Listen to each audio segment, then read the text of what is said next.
Chers amis de Tocsin, merci d'être toujours si nombreux ce matin à cette matinale. Et on passe, comme vous savez, tous les vendredis au grand entretien. Et ce matin, dans mon grand entretien, j'ai sollicité Hubert Calmette. Bonjour Hubert, comment allez-vous? Bonjour Nicolas, très bien. Bon, mais merci beaucoup en fait d'avoir accepté l'invitation de Tocsin dans ce grand entretien.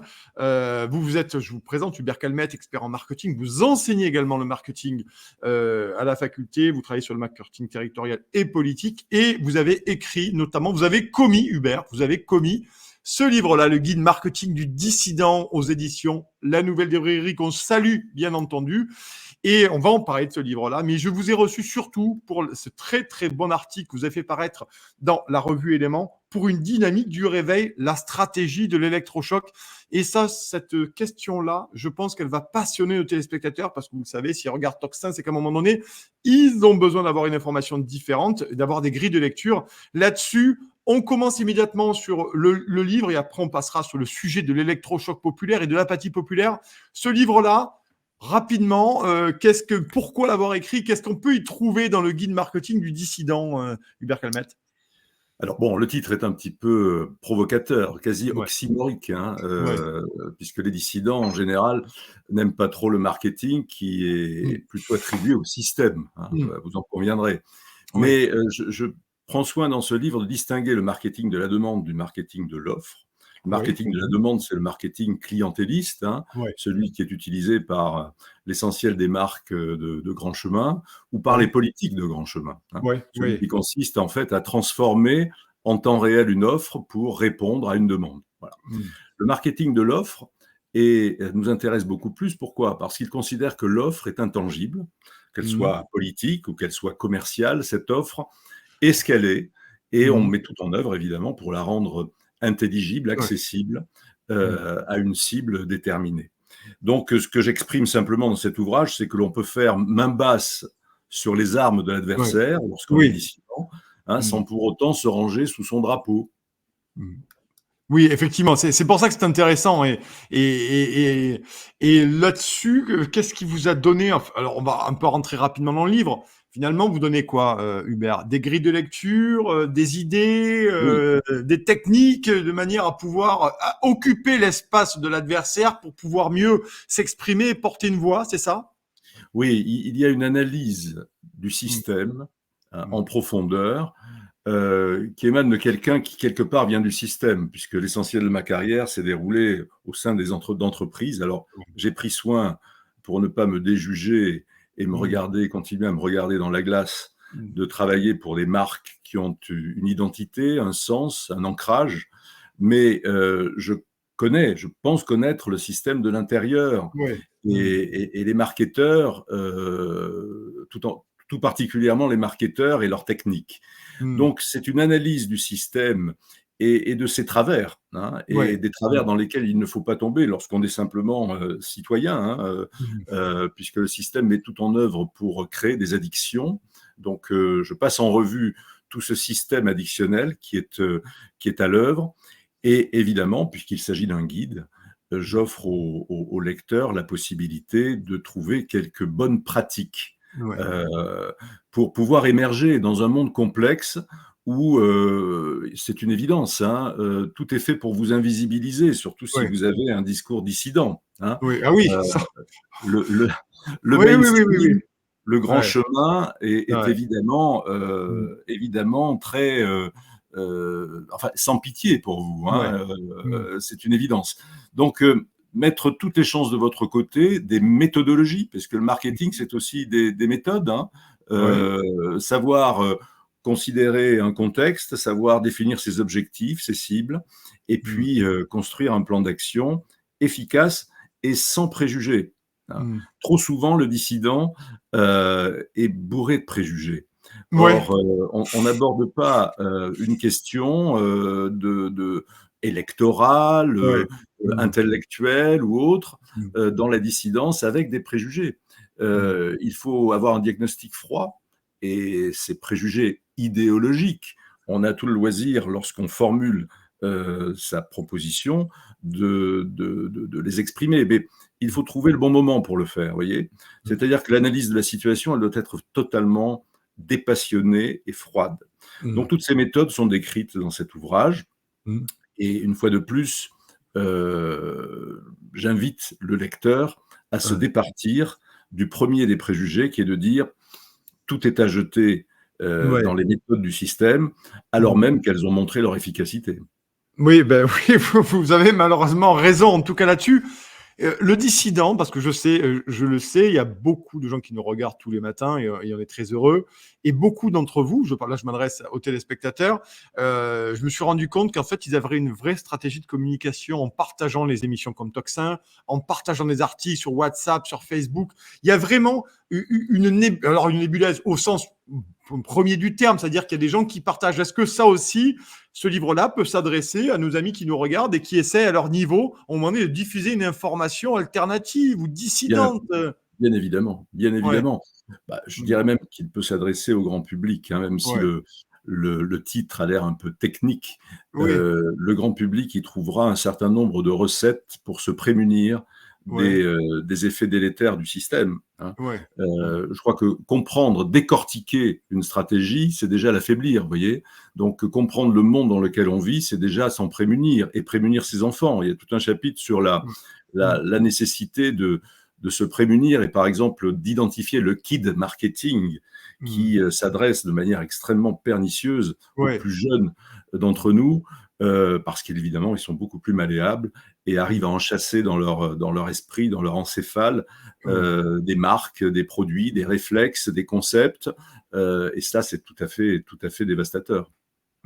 Alors, on va parler maintenant de cet article, une nouvelle fois, que j'ai lu 3 fois parce qu'il est passionnant. Il est pareil vraiment, je vous le dis, hein, vous savez, moi, je je trouve ça formidable. C'est un article structurant dans le sens où il répond à beaucoup de questions que vous êtes nombreux à vous poser en permanence. Il est paru dans le numéro d'Éléments, hein, d'octobre et novembre 2024. Je vous invite à vous jeter sur cette excellente revue Éléments. Il y a beaucoup de choses, beaucoup de réflexion. D'ailleurs, il y a le programme du RN est-il soluble dans le néolibéralisme, mais surtout, il y a votre article pour une dynamique du réveil, la stratégie de l'électrochoc.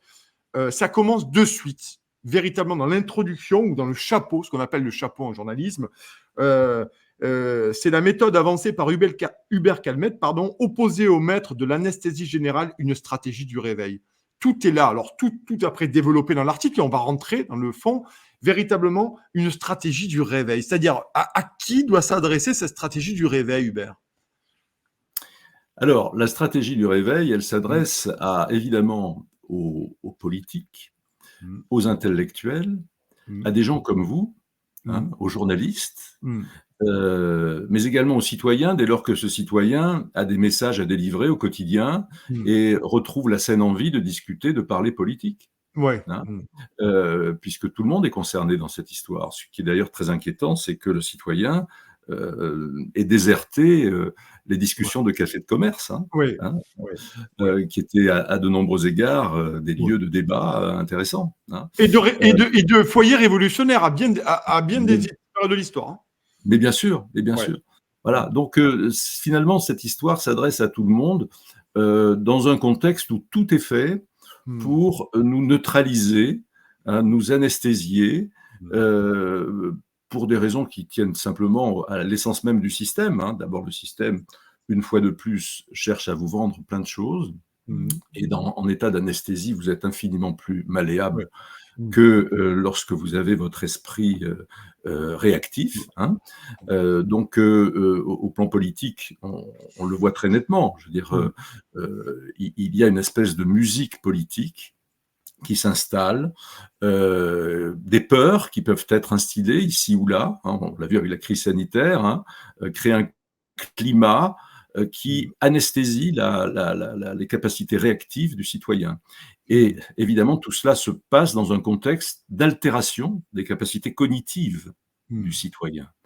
Mm. Et là, je vous renvoie à des travaux que je n'ai pas cités, mais j'avais fait un autre article dans Éléments Ouais. sur ce sujet, aux travaux notamment de Michel Desmurger et quelques autres Oui. Oui. spécialistes en neurosciences, Ouais. qui démontrent le désastre cognitif absolu dans Ouais. lequel nous évoluons, hein. Mm. C'est-à-dire que les capacités d'attention du citoyen, et notamment des jeunes citoyens, évidemment, sont profondément altérés. Les écrans jouent un rôle dévastateur dans cette histoire. Hein. Juste pour mémoire, hein, aux États-Unis, les moins de 8 ans passent aujourd'hui 2h20 en moyenne devant un écran. Hein. Ce qui n'est pas tout à fait neutre, et les tranches d'âge supérieures en sont à 10 heures par jour devant un écran.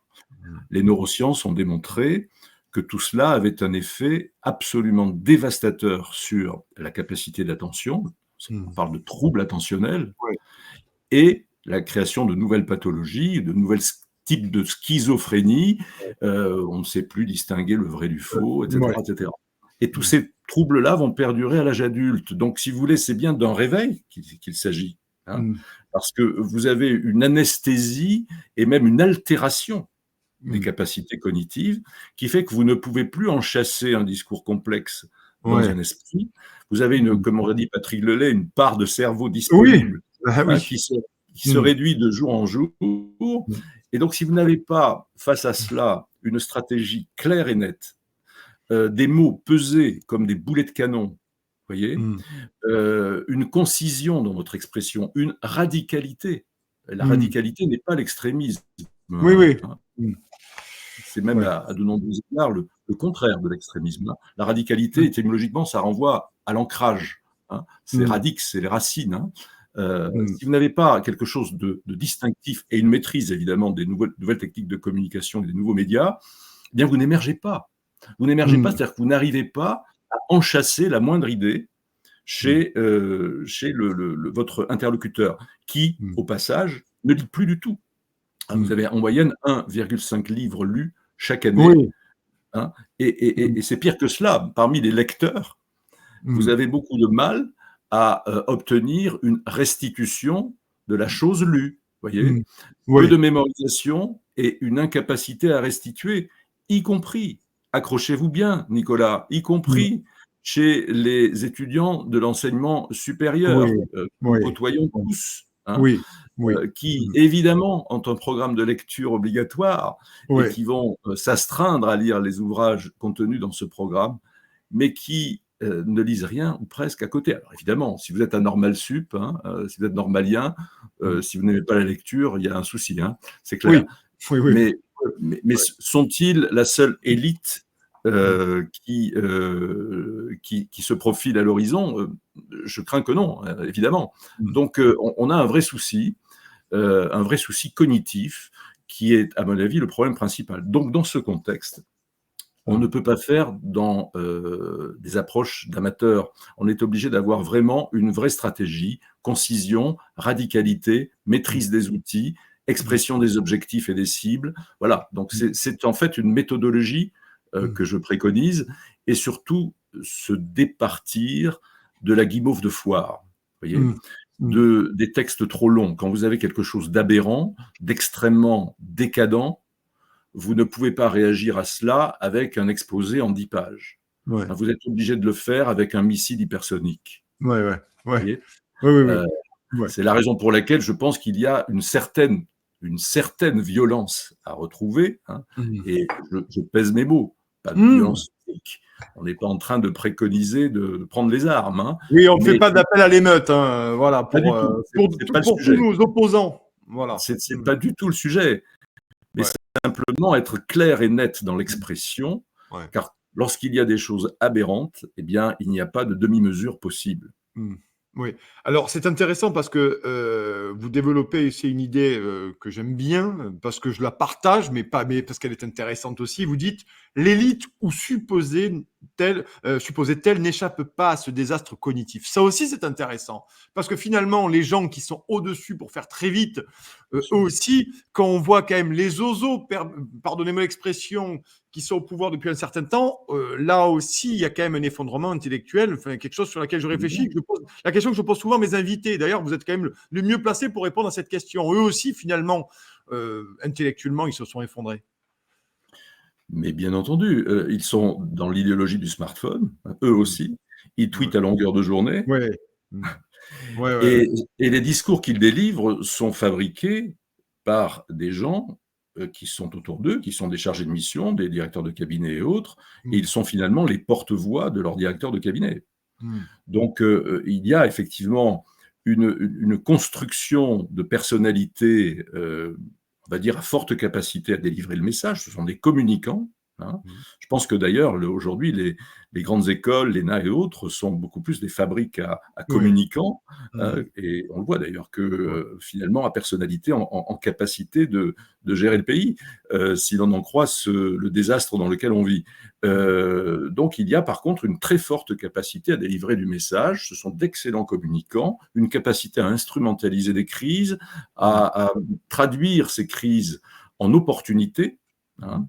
Je pourrais citer quelques exemples, que je cite d'ailleurs dans l'ouvrage, hein, que vous Mm. mettez à l'écran à ce moment Ouais. même. Ouais. À partir de novembre 2020, tout le pouvoir comprend tout l'intérêt qu'il peut avoir à instrumentaliser la crise du Covid. C'est-à-dire que Ouais. jusqu'en 2020, on est dans une véritable crise et les gouvernants de tout bord ne savent pas comment gérer le problème, mais il y a évidemment une exploitation politique qui s'opère très rapidement et qui a évidemment en ligne de mire l'élection de 2022. Hein. Oui, oui. Voilà. Donc il y a cette capacité, vous voyez, à capter l'instant, à l'instrumentaliser et voilà, à occuper l'espace médiatique Mm. pour exister. Mais sur le fond, ce qui nous intéresse quand même, vision du monde, parti pris, Mm. etc. Enfin, les idées hein, qui Mm. mènent le monde, qui continuent à mener le monde. Là, c'est le désert absolu. Ouais. Et il Mm. y a, je pense, y compris chez cette élite, de plus en plus une incapacité à digérer des visions du monde, à se les Mm. approprier Mm. et à traduire cette vision du monde en action politique. Mm. Et c'est Mm. un vrai problème, c'est un vrai problème. C'est ce qui m'amène à dire d'ailleurs dans l'article que vous citiez tout à l'heure, Mm. que sur les plateaux, on parle beaucoup plus tous bords confondus. Hein. Ouais. Je Mm. pense que là, à Ouais. droite ou gauche, Oui, oui, est, oui. Oui, il est y à a la même enseigne. manifestement un concours l'épine de la bêtise, hein. Ça c'est évident, on est d'accord. Mm. Tous confondus se focalisent sur la critique, sur les postures communicantes, Mm. et Oui. peu sur le programmatique, sur les Ouais. visions. Hein. Mm. Et vous savez, là, vais vous parler de mon expérience de Ouais. consultant. Mm. Lorsqu'on démarre le consulting, on vous dit surtout, fais très attention, quand tu proposes, tu t'exposes. Hein. Mm. En revanche, quand tu critiques et que tu questionnes, tu rayonnes. Mm. Voilà. Ça, c'est une donnée de base qui est, à mon avis, soufflée au creux de l'oreille de Mm. tous nos politiques par leurs marketeurs. Hein. Et on voit ce que ça donne. On voit ce que ça donne. C'est-à-dire que vous avez une Mm. classe politique critique sur l'adversaire en permanence, qui n'exprime aucune vision, et vous trouvez dans les profondeurs d'une profession de foi ou dans les profondeurs des sites internet divers et variés, quelques éléments programmatiques. Il faut bien quand Mm. même dire ce qu'on veut faire. Mais Mm. le rapport est 80-20. Vous avez 80% de critiques et de postures communicantes, et vous avez 20% d'expression de ce que l'on est. C'est terrible. Ouais. Pourquoi ? Parce que vous avez besoin, pour vous vendre quelque part d'une étiquette, d'exprimer ce que vous êtes, d'une identité, Mm. hein. Y compris parmi ceux qui revendiquent l'identité, il y a parfois un défaut Mm. de discours identitaire sur le propre parti qu'ils représentent. Vous voyez ce que je veux dire ? C'est très Oui. paradoxal. Oui. Mm. Donc il y a évidemment une nécessité de remettre les idées à Mm. l'endroit et de revenir à des fondamentaux Mm. de manière claire et Mm. nette, car une fois de plus, la part de cerveau disponible est de plus en plus réduite. Oui, c'est tout à fait. Mais le problème, la question, c'est en ont-ils des idées, en ont-ils des convictions? Est-ce que c'est pas aussi peut-être le nuage de fumée pour cacher une certaine indigence à penser, Hubert aussi? Possible. Je sais pas. Une question que je vous Oui, pose à vous, vous communicant, consultant. oui, pour une raison simple, c'est qu'ils sont sur du marketing de la demande. Mm. C'est-à-dire qu'on leur a appris, parce qu'ils sont sur du mainstream, hein, Mm. sur du grand chemin, pour parler en bon français, Ouais. Mm. on leur a appris à épouser l'air du temps en temps réel. Vous voyez ? Mm. C'est-à-dire qu'on passe son temps à sonder les âmes et les cœurs. D'ailleurs, on dépense un argent considérable en sondage et en études d'opinion de Ouais. toutes sortes, pour pouvoir adapter en temps réel des éléments de langage. Donc ça, c'est le Mmh. contraire d'une vision du monde. C'est le contraire de grands principes. C'est une sorte de politique girouette, hein, Mmh. politique caméléon, voyez, hein. Vous la voulez rouge, je vous la fais rouge. Vous la voulez verte, je vous la fais verte. Hein. Ouais. Mmh. Voyez, c'est la différence qu'il y a, pardon de faire ce parallèle un peu trivial, Mmh. dans la consommation, entre un vendeur de yaourt de base, hein, qui, si vous voulez, un pot vert avec du sucre dedans, vous fera un Mmh. pot vert avec du sucre dedans, Mmh. et un vendeur d'un grand champagne qui est dépositaire d'une tradition champenoise de 4 siècles et qui, de toute Ouais. façon, considère qu'il a un produit intangible, Mmh. mettra tout en œuvre pour vous Ouais. faire savoir ce qu'est ce produit, Mmh. mais ne va pas toucher à l'identité du produit, ni même à son packaging. Vous voyez, Mmh. il y a Ouais. des choses qui restent sacrées, hein, dans cette Mmh. histoire, Mmh. et le marketing de l'offre, c'est cela. Donc ces gens-là, pour répondre à votre question, sont des spécialistes du marketing de la demande. Ils Mmh. adaptent leur offre à une demande Mmh. identifiée sur un marché donné. Mmh. Alors, je voudrais qu'on parle du peuple, du moins de cette notion de peuple aussi, la stratégie de l'électrochoc, parce qu'il y a cette question qui se pose aussi en fond, Hubert. Vous le dites à un moment, réveiller un peuple pourrait passer par la mobilisation de forces centrifuges, accélératrices de décadence, et de centripètes amplificatrices de radicalité. Comment on arrive à un moment donné, la question est triviale, mais elle est au moins, je pense qu'elle est directe, et c'est d'ailleurs la question que se posent tous nos téléspectateurs, et moi-même, et on est beaucoup. Comment arriver à un moment donné à appliquer cette stratégie d'électrochoc à une partie de la population qui est bien décidée à n'en avoir rien à faire, pour ne pas dire autre chose? Bah, l'électrochoc, il peut se produire, comme vous l'avez dit là, à l'instant, Mmh. à la Mmh. fois par des aberrations, hein, Mmh. des excès. Mmh. Vous savez, je prends un exemple, hein, j'aurais pu le prendre d'ailleurs dans l'article, mais lorsque vous avez une drag queen qui va en Mmh. maternelle Mmh. raconter des histoires de bonnes fées qui transforment des petits enfants, des petits garçons en petites Ouais. filles, Mmh. voyez? Là, Ouais. on arrive au fond du caniveau, là, vous voyez, hein? Et c'est typiquement le genre d'affaires qui crée une envie de réveil, Mmh. hein. Bon, Ouais. la saine envie, à mon avis, de mettre Manu Militari, la personne en question, hors de l'établissement, ça, Ouais. c'est une chose, mais également l'envie Mmh. d'exprimer très clairement, là encore, pas un exposé en 10 pages, hein, Mmh. très clairement l'aberration de cette histoire. Parce qu'on Mmh. touche à des fondamentaux Ouais. anthropologiques et biologiques, on cherche à fausser des consciences, on Mmh. est dans des choses absolument aberrantes. Donc, c'est le type d'affaires, et il s'en produit tous les jours des affaires de cette nature, Mmh. qui réveillent, qui sont susceptibles de réveiller un peuple, pour peu que vous Mmh. ayez à côté de cela une analyse, là encore, simple, digeste, concise, efficace, radicale, Mmh. qui permettent d'enfoncer le clou. Hein. Mmh. Donc le propos est simplement là. Il faut parfois laisser cheminer la décadence jusqu'au délire absolu. Ouais.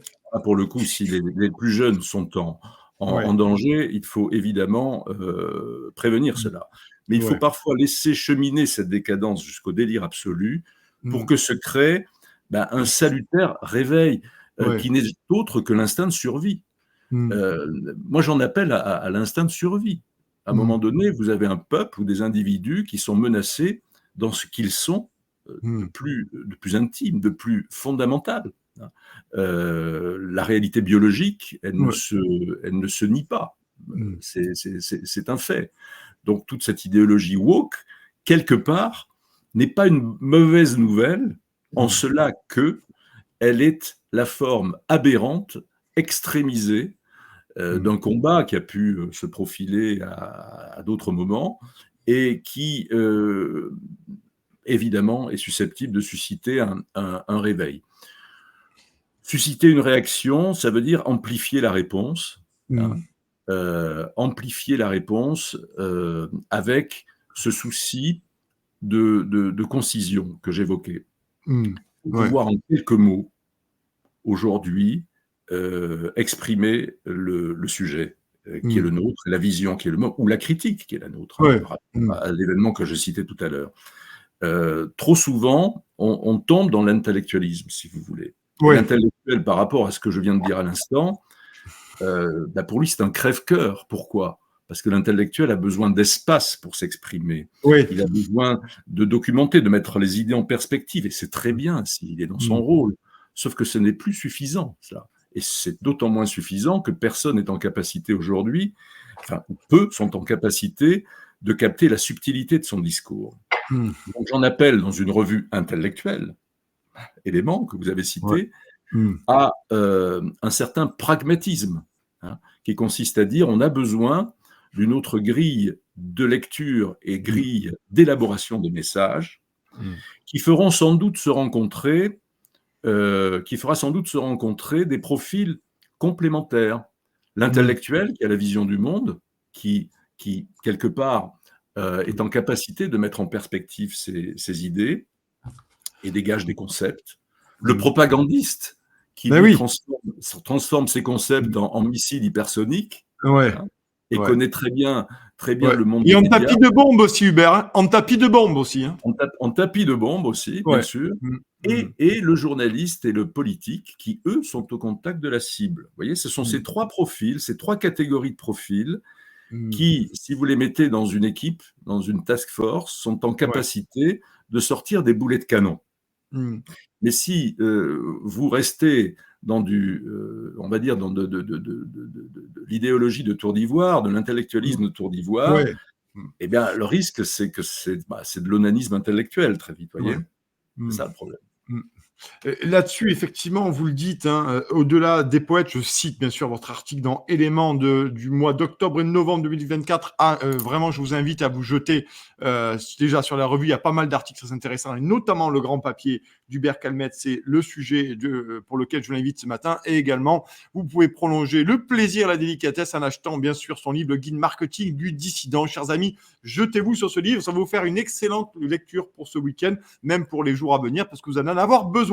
Je reviens à ma question. Vous dites au début de votre article, au-delà des poètes, je cite, quel intellectuel, quel philosophe n'a pas un jour caressé l'idée de faire bouger les lignes, de sortir le peuple ou l'élite de sa torpeur ou de sa dormition par sa prose éclairée. Franchement, aujourd'hui, quel est ce rôle? Vous parlez de radicalité, vous l'avez très bien exposé, Hubert. À un moment donné, est-ce que il y a encore la place pour des intellectuels qui sont dans le concept, qui sont dans les grandes idées vous parlez de radicalité, vous parlez aussi de sauvage, il faut redevenir sauvage.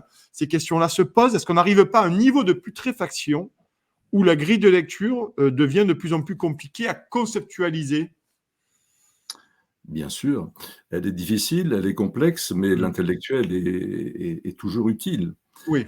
Simplement, l'intellectuel, il est plus que jamais, j'ai envie de dire, hein, pour Ouais. analyser la situation.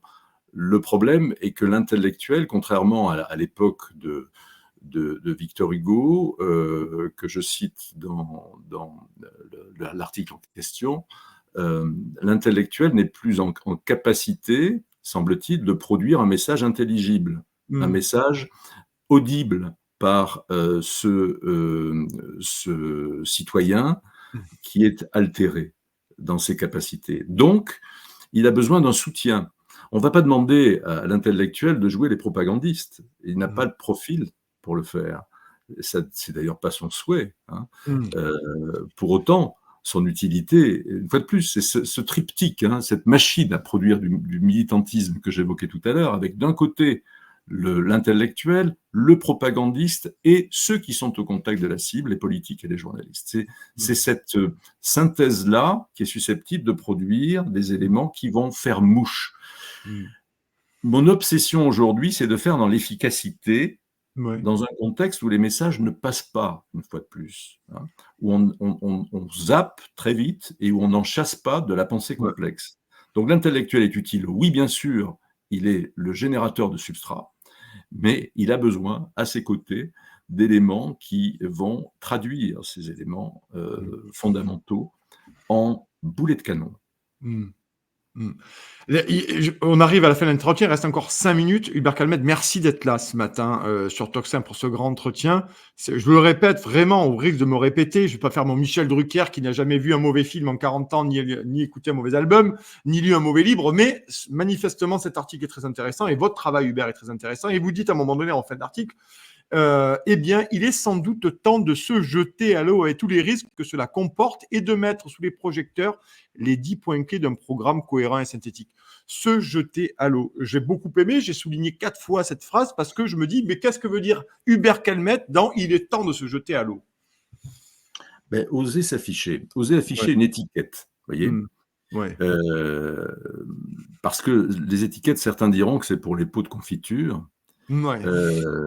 Mais vous savez, le meilleur château Margaux ou château Mmh. Pétrus, hein, ne se vendra pas sur l'étagère d'un caviste s'il n'a Non. pas une étiquette. Et pourtant, Ouais. l'étiquette est extraordinairement réductrice par rapport au contenu du flacon. Oui, C'est c'est sûr. exactement ça le problème. Donc, on a nécessité absolue d'évoquer dans une étiquette les éléments clés du produit. Mmh. Mmh. Hein, tout en étant conscient que cette histoire sera réductrice, évidemment. Ouais. Mais Ouais. si vous voulez être acheté dans ce que vous êtes, hein, pardon du Mmh. terme, hein, c'est un Ouais, terme de ouais. commerçant, eh bien, vous n'avez pas d'autre choix que d'être clair, net, en 10 points, 10, 3, 4, 5, Ouais. que sais-je, hein, Ouais. pour exprimer votre vision et votre offre, hein, Mmh. votre programme, les points clés qui vont changer le monde. Mmh. Bah, sinon, vous êtes toujours dans la critique, vous êtes toujours dans la posture, vous Mmh. allez évidemment soigner votre look, hein, Mmh. vous allez soigner ceci, cela, mais tout cela est vaporeux Ouais. et tout cela ne laisse finalement aucune trace. Mmh. L'idée est de laisser une trace Mmh. dans un contexte où l'esprit Mmh. ne reçoit plus rien ou presque. Mmh. Donc, Mmh. on n'a pas d'autre choix, hein, Mmh. que de cette recherche, cette quête d'efficacité. Mmh. Ouais. Il y a une question, encore une autre, là-dessus, je veux qu'on fasse, le lien et la fin avec ça. Je l'ai dit tout à l'heure, il y a beaucoup, beaucoup, beaucoup de téléspectateurs qui nous regardent sur Tocsin, qui regardent d'autres médias et qui véritablement sont ulcérés par l'apathie populaire. Parce que c'est ça dont il est question, parce que je continue à penser que si une partie du peuple, une grosse minorité de ce peuple-là, avait compris ce qui se passe, et d'ailleurs le député LFI, Guiraud, disait notamment que si 10% des Français, ou grosso modo les Français, avaient conscience du budget pour en parler en début de semaine, il y aurait une révolution. Je trouvais que cette phrase, au-delà de chaque étiquette politique dont je me fous éperdument, finalement retranscrit bien l'état d'esprit dans lequel sont des millions de Français en disant pourquoi l'autre partie du peuple, finalement, de la population, disons-nous, ne réagit pas. Qu'est-ce que vous pouvez leur dire pour essayer de leur donner de l'espoir ce matin à nos téléspectateurs, à nos amis? Alors pourquoi ils ne réagissent pas? Mmh. D'abord, les peuples gras ne font pas les révolutions. Mmh. Mmh. Pardon d'être aussi Ouais. violent, hein, Mmh. mais l'apathie générale est liée. Alors vous me direz, certains sont moins gras que d'autres, hein, ça Ah c'est oui, une ah oui, évidence aussi. ça c'est Hein. sûr. Oui. Mais Bah, l'apathie comparé à générale, Gérard Larcher, c'est sûr que c'est compliqué. Voilà. l'apathie générale Ouais. est évidemment liée au fait que on a un ordre, on va dire bourgeois, hein, Ouais. pour Mmh. reprendre les termes de Sorel que je cite, hein, de façon un peu provocatrice, Ouais. réflexion sur la violence, mais qui rejoint également les propos de Michel Maffezoli, hein, Oui. dans son essai sur la violence. Oui. Et la violence, une fois de plus, la violence, c'est étymologiquement, c'est vice, c'est la vigueur, c'est la force. Ça n'est pas seulement le sang et les larmes, hein, la Ouais. violence. La violence, elle est consubstantielle du vivant. Et Mmh. lorsque cette violence, cette force naturelle disparaît, vous avez une apathie qui, elle, est toujours mortifère. Ouais. Mmh. La violence est parfois mortifère. Parfois, Mmh. elle nous conduit au désastre, Ouais. hein, c'est une Mmh. évidence. Mais l'apathie nous rejoint, nous conduit à tous les coups, à l'avachissement des peuples, à la Mmh. disparition des peuples. Mmh. C'est ça le fond de l'histoire.